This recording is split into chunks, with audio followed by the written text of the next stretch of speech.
Back to our YouTube channel. आप सभी का स्वागत है आपके अपनी यूट्यूब चैनल में। हम लोग देख रहे हैं फिजिकल एजुकेशन का प्रीवियस ईयर सॉल्व क्वेश्चन। और अब तो फिजिकल एजुकेशन का यूपी में भी वैकेंसी आ गई है। चलिए हम लोग शुरू करते हैं। डाइजेस्टिव सिस्टम का ये फोर्थ वीडियो है, फोर्थ पार्ट। इससे पहले 3 पार्ट बन चुका है। चलिए शुरू करते हैं हम लोग। हमारे शरीर में 1 ग्राम वसा के दहन से लब्धि होती है। मतलब ये क्वेश्चन पूछ रहा है कि हमारे शरीर में 1 ग्राम वसा में फैट में कितना कैलोरीज होती है। तो ये होती है 9.3 कैलोरीज। हमारे शरीर में 1 ग्राम कार्बोहाइड्रेट में 4.1 कैलोरीज, 1 ग्राम प्रोटीन में 4.1 कैलोरीज और फैट में होता है 9.3 कैलोरीज। हम लोग ऐसे 9, बहुत जगह 9 लिखा रहता है ऑप्शन में, तो 9 टिक लगाएंगे। ठीक है, चलिए नेक्स्ट क्वेश्चन देखते हैं। पाचक तंत्र के कार्यों के सही अनुक्रम का चयन करें। तो सही अनुक्रम क्या है? पहला है ग्रहण करना, फिर पाचन, फिर अवशोषण करना, फिर मलोत्सर्ग करना। ठीक है, तो पाचक जैसे होता है हम लोग तो पहले करते हैं ग्रहण करते हैं, फिर पाचन होता है, फिर अवशोषण होता है, फिर मलोत्सर्ग हो जाता है, मतलब बाहर निकल जाता है। नेक्स्ट क्वेश्चन देखिए, शरीर का गठनात्मक तत्व है। तो शरीर का गठनात्मक तत्व क्या है? प्रोटीन। प्रोटीन शरीर का गठनात्मक तत्व है जो protein carbon, hydrogen, oxygen, nitrogen व कभी कभी सल्फर, नमक तत्व से बनी होती है। प्रोटीन नए उत्तक टिश्यू को बनाती है, टूटे हुए टिश्यू को मरम्मत करती है, जल तथा अम्लों के संतुलन को नियंत्रित करती है। ठीक है, यह भूख की हालत में प्रोटीन ताकत के स्रोत के रूप में काम करती है। ठीक है, नेक्स्ट क्वेश्चन देखिए, सूर्य प्रकाश किसका स्रोत है? तो विटामिन डी का। विटामिन डी या कैल्सिफेरॉल। जंतुओं में 2 सक्रिय विटामिन होते हैं, कैलिकैलिसफेरॉल तथा आर्गोकैलिसफेरॉल। ठीक है, यह संश्लेषण जंतुओं स्वयं अपनी त्वचा कोशिकाओं में कर लेती है। ठीक है, ये सूर्य के प्रकाश की पराबैंगनी किरणों के प्रभाव से होती है। धूप का विटामिन डी कहते हैं। ठीक है, धूप विटामिन डी जो है धूप से मिलती है। चलिए नेक्स्ट क्वेश्चन देखिए, निम्नलिखित में से कौन सा विटामिन सूरज की रोशनी से मिलता है? अभी जस्ट क्वेश्चन देखें हम लोग, विटामिन डी। चलिए नेक्स्ट क्वेश्चन देखिए, कौन से निम्नलिखित विटामिन का सूरज की किरणों में भी प्राप्त कर सकते हैं? तो ये है विटामिन डी। चलिए नेक्स्ट क्वेश्चन देखते हैं हम लोग, सूर्य की किरणों में प्राप्त होने वाली, अभी जस्ट हम लोग देखें ये कितनी बार रिपीट हो चुका है। यहाँ की यूपी टीजीटी 2004 में भी क्वेश्चन पूछा गया है। नेक्स्ट क्वेश्चन, चयापचयी अनुकूलन है। तो बढ़े हुए कार्यभार के साथ चयापचय दर का समायोजन, मेटाबॉलिज्म जिसको बोलते हैं। ठीक है, नेक्स्ट क्वेश्चन देखते हैं, छोटी आंत में पचे हुए खाद्य पदार्थ किससे अवशोषित होते हैं? तो छोटी आंत में पचे हुए खाद्य पदार्थ किससे अवशोषित होते हैं? तो विलिस और विली से। ठीक है, विलस और विली से अवशोषित हो जाते हैं छोटी आंत में। ठीक है, चलिए नेक्स्ट क्वेश्चन देखते हैं, सूक्ष्म पौष्टिक आहार में होता है। तो किस में होता है? खनिज और वसा में। सूक्ष्म जो है पौष्टिक आहार होता है खनिज और वसा। इसका आंसर क्या हो जाएगा? बी। नेक्स्ट क्वेश्चन देखिए, बृहदान्त्र कोलन के भागों के क्रमवार व्यवस्थित करना है। तो कोलन जो है तो इसको व्यवस्थित करना है। तो सबसे पहले क्या होगा? पहले होगा ऊर्ध्वगामी कोलन, अनुप्रस्थ कोलन, अधोगामी कोलन और अवग्रहांत्र। चलिए नेक्स्ट क्वेश्चन देखते हैं हम लोग, निम्नलिखित आहार तत्व शरीर में ताप तथा ऊर्जा नहीं उत्पन्न करते हैं। तो इसका आंसर हो जाएगा क्या? विटामिन और खनिज पदार्थ। इसका आंसर हो जाएगा डी। विटामिन तथा खनिज पदार्थ शरीर में ताप और ऊष्मा नहीं उत्पन्न करते हैं। ठीक है, खनिज पदार्थ जो है शरीर में ताप और ऊष्मा उत्पन्न नहीं करते हैं। विटामिन शारीरिक वृद्धि में आवश्यक है और खनिज लवण शरीर को स्वस्थ रखने, दांतों के निर्माण में, अम्ल और क्षार का संतुलन को ठीक रखने में योगदान देता है। चलिए नेक्स्ट क्वेश्चन देखते हैं हम लोग, निम्नलिखित में से कौन सा विटामिन पानी में घुलनशील है? कितने बार आ चुका है? बी। ठीक है, बी कम्प्लेक्स भी कर सकते हैं। नेक्स्ट, उच्च रक्त शर्करा स्तर किससे नियंत्रित होता है? तो इंसुलिन से होती है। उच्च रक्त शर्करा जिसको शुगर बोलते हैं, इंसुलिन द्वारा नियंत्रित होता है। इंसुलिन का प्रमुख कार्य रक्त में ग्लूकोज की मात्रा को कम करता है। ठीक है, इंसुलिन क्या करता है? रक्त में, ब्लड में ग्लूकोज की मात्रा को कम करता है, जिससे डायबिटीज़ नहीं होती है, डायबिटीज़ नियंत्रण रहता है। चलिए नेक्स्ट क्वेश्चन देखते हैं हम लोग। सूची 1 और सूची 2 में मिलान करना है fatty acid, amino acid, glucose और मिनरल्स। चलिए हम लोग देखते हैं। Fatty acid, fatty acid fat, amino acid protein में आता है, ग्लूकोज जो है कार्बोहाइड्रेट से होता है, और मिनरल्स जो है साल्ट या लवण से। चलिए नेक्स्ट क्वेश्चन देखते हैं।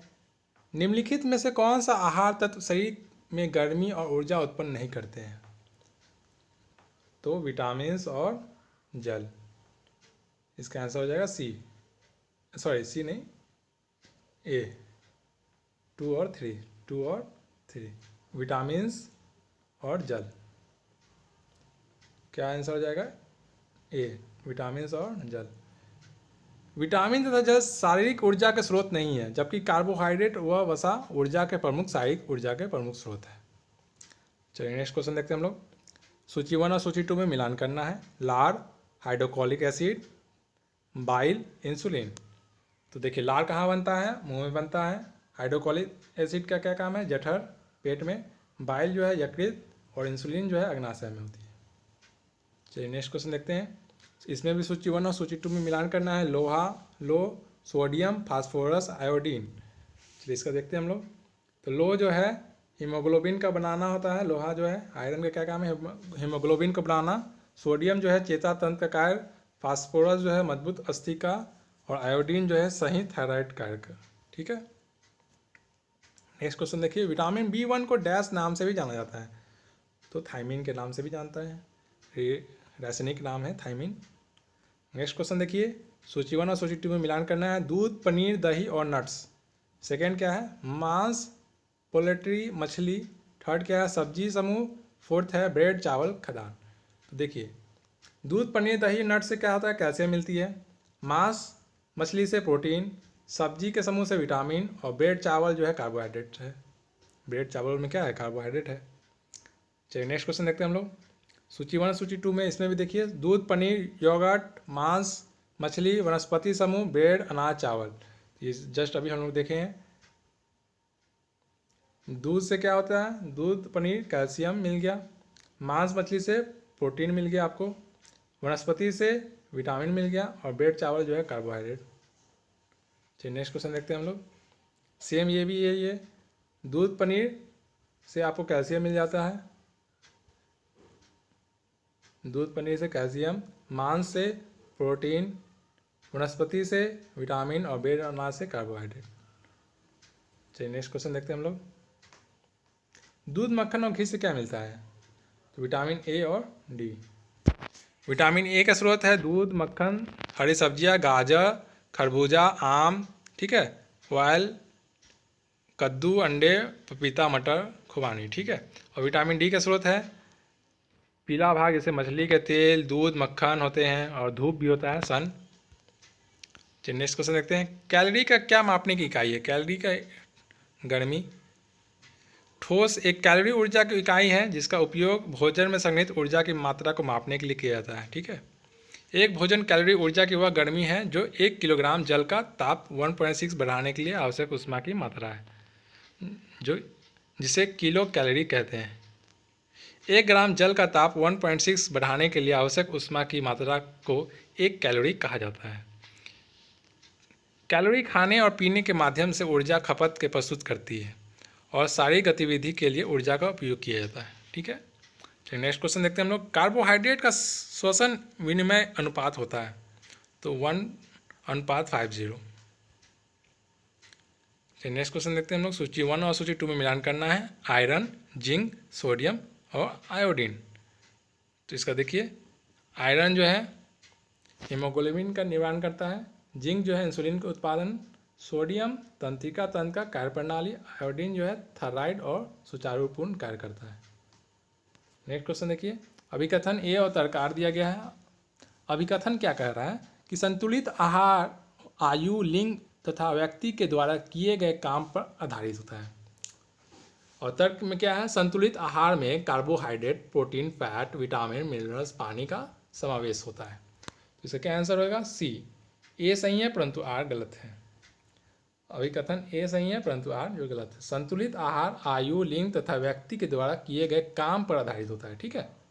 जो संतुलित आहार जो है बैलेंस डाइट जो है आयु, एज पर, लिंग पर और व्यक्ति द्वारा किए गए काम पर आधारित होता है। ठीक है, चलिए नेक्स्ट क्वेश्चन देखते हैं हम लोग। आवश्यक एमिनो अम्ल की सर्वोत्तम व्याख्या वह अमीनो अम्ल है। तो कौन है? जो प्रोटीन की संरचना हेतु आवश्यक है किंतु अधिकांशतः जिनको शरीर उत्पन्न नहीं करता है।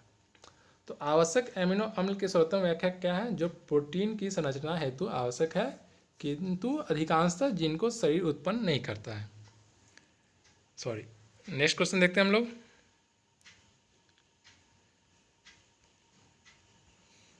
वसा में घुलनशील है, तो वसा में कौन कौन सा घुलनशील है? फैट में ए, डी, ई और के। तो इस क्वेश्चन कितनी बार आ चुकी है कि फैट में घुलनशील होता है ए, डी, ई और के। ठीक है, और जल में बी कम्प्लेक्स और सी। चलिए यहाँ पे नेक्स्ट क्वेश्चन भी सेम है। वसा में घुलनशील विटामिन में कौन सा है? ए, डी, ई, के। सूची 1 और सूची 2 में मिलान करना है। Vitamin B1, vitamin C, vitamin D और विटामिन ई। तो विटामिन डी जो है वृद्धि करते हैं। विटामिन ई जो है एंटीऑक्सीडेंट है। विटामिन B1 जो है तंत्रिका की कार्य प्रणाली को सही करता है। और विटामिन सी जो है कोलेजन निर्माण करता है। चलिए नेक्स्ट क्वेश्चन देखते हैं हम लोग। व्यायाम, जैविक ऊर्जा, भोजन, स्वास्थ्य, ये भी आपका जो है सूची 1 और सूची 2 में मिलान करना है। तो इसका आंसर क्या है? व्यायाम जो है स्वास्थ्य का आधार है। ठीक है, जैविक ऊर्जा जो है एडेनोसिन ट्राइफॉस्फेट है। भोजन क्या है? संपूर्ण शरीर को ऊर्जा का स्रोत है। और स्वास्थ्य क्या है? उत्तरजीविता का आधार है। ठीक है, ये आज का ये लास्ट क्वेश्चन था। हम लोग नेक्स्ट वीडियो में इसके आगे का वन लाइनर करेंगे। ओके, तब तक के लिए good by two all of you, have a nice day.